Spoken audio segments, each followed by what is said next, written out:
Halo teman-teman, perkenalkan nama saya David Persauran Tempo Bolon. Saya merupakan mahasiswa pertanian Universitas Sumatera Utara. Kali ini saya akan membahas tentang pengelolaan lahan pasang surut. Mari kita simak bersama.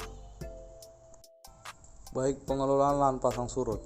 Pengertian lahan pasang surut adalah suatu lahan yang terletak pada zona atau wilayah sekitar pantai yang ditandai dengan adanya pengaruh langsung limpasan air dari pasang surut air laut ataupun hanya berpengaruh pada muka air tanah.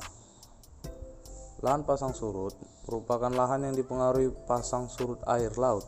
Tanah-tanah pada lahan rawa pasang surut merupakan tanah yang jenuh air atau tergenang dangkal sepanjang tahun dalam waktu yang lama beberapa bulan dalam setahun. Tipologi lahan pasang surut: yang pertama lahan potensial, yang kedua lahan sulfat masam, yang ketiga lahan gambut atau bergambut, keempat lahan salin. Berdasarkan pertimbangan bahwa faktor-faktor yang mempengaruhi dalam pemanfaatan dan pengelolaan lahan rawa adalah yang pertama, kedalaman lapisan mengandung pirit atau bahan sulfidik dan kondisinya masih tereduksi atau sudah mengalami proses oksidasi. Yang kedua, ketebalan dan tingkat dekomposisi gambut serta kandungan hara gambut. Yang ketiga, pengaruh luapan pasang dari air salin atau payau. Keempat, lama dan kedalaman genangan air banjir. Yang kemudian ada kedalaman lapisan tanah bawah atau substratum. Tipe luapan air pasang surut: yang pertama tipe luapan A, bila lahan terluapi air baik pada waktu pasang besar maupun pasang kecil, dan lahan bertipe luapan A selalu terluapi air pasang baik pada musim hujan maupun musim kemarau. Kemudian yang kedua, tipe luapan B, bila lahannya hanya terluapi oleh pasang besar. Lahan bertipe luapan B hanya terluapi air pasang pada musim hujan saja. Kemudian yang ketiga, tipe luapan C, tidak terluapi air pasang tetapi kedalaman muka air tanahnya kurang dari 50 cm. Kemudian keempat, tipe luapan D, bila luahannya tidak terluapi oleh air pasang baik pasang besar maupun pasang kecil, tetapi permukaan air tanahnya berada pada kedalaman lebih dari 30 cm dari permukaan tanah. Tata air: pengelolaan tata air makro dan mikro merupakan penentuan kebersihan pengelolaan lahan pasang surut.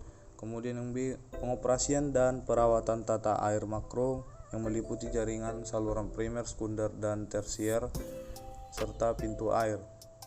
Kemudian saluran cacing atau kemalir dibuat dengan jarak 9 meter dan 12 meter.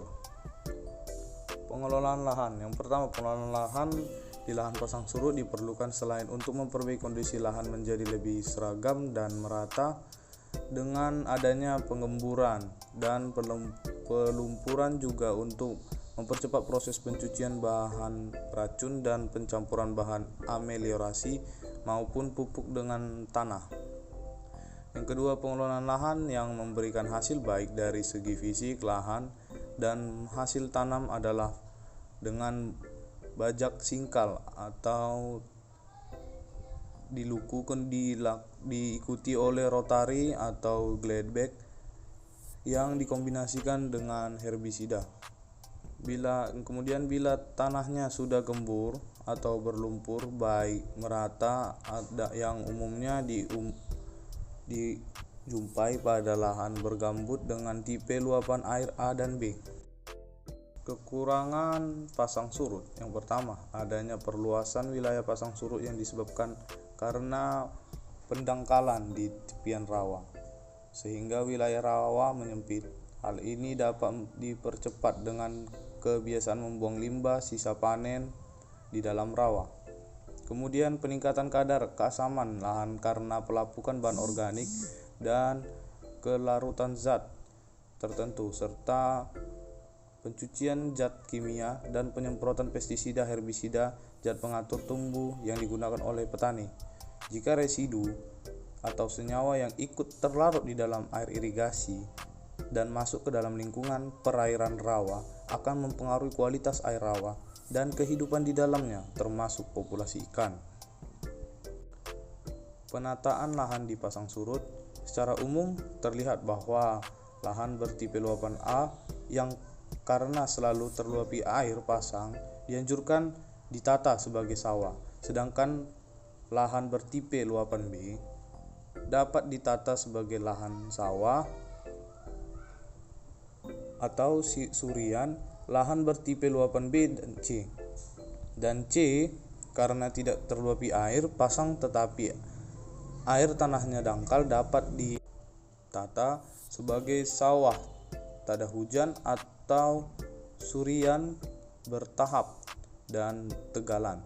Sedangkan untuk yang bertipe luapan D ditata sebagai sawah tada hujan atau tegalan dan perkebunan.